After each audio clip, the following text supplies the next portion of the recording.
Io credo che la città di Treviso abbia già dato, tra l'altro siamo stati nei titoli di tutti i media nazionali proprio per un episodio negativo legato proprio alla presenza dei richiedenti asilo, quindi credo che Treviso non sia più disponibile da questo punto di vista. Parole chiare, quelle del sindaco di Treviso, nonché presidente ANCI Veneto Mario Conte, a proposito della reintroduzione con il decreto sicurezza approvato ieri sera in Consiglio dei Ministri dell'accoglienza diffusa sui territori comunali. Il governo ha di fatto annullato il cosiddetto decreto Salvini con un nuovo provvedimento che per quanto riguarda la gestione dei migranti vede il ritorno della protezione umanitaria, la possibilità di convertire in permesso di soggiorno per motivi di lavoro il permesso di soggiorno di protezione speciale e ancora vengono notevolmente ridotte le multe per le ONG e poi viene reintrodotto il divieto di respingimento ed espulsione in stati in cui lo straniero rischi di essere sottoposto a trattamenti inumani o degradanti e se ne vieta l'espulsione. Non ultimo, l'aspetto maggiormente destinato a far discutere, ovvero l'accoglienza diffusa con la creazione di piccoli centri in cui ospitare un numero ridotto di richiedenti asilo. Io francamente spero che non si ritorni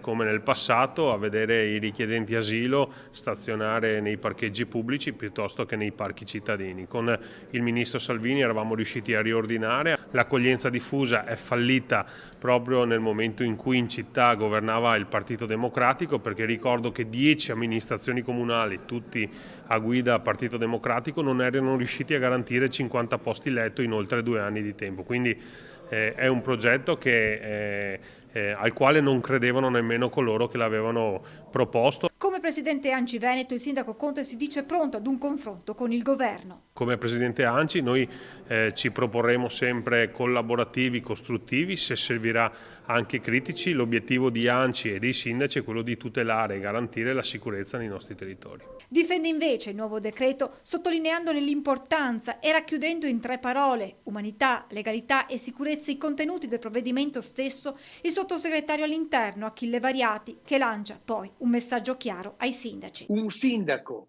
che dovesse accogliere 5, 6 persone in una realtà che lui decide con una cooperativa e con i soldi che gli dà lo Stato, a quella comunità non succede assolutamente niente. Quindi io lo spero che i sindaci si tolgano il cappellino magari di leghista o di salviniano e facciano i sindaci nel vero senso della parola.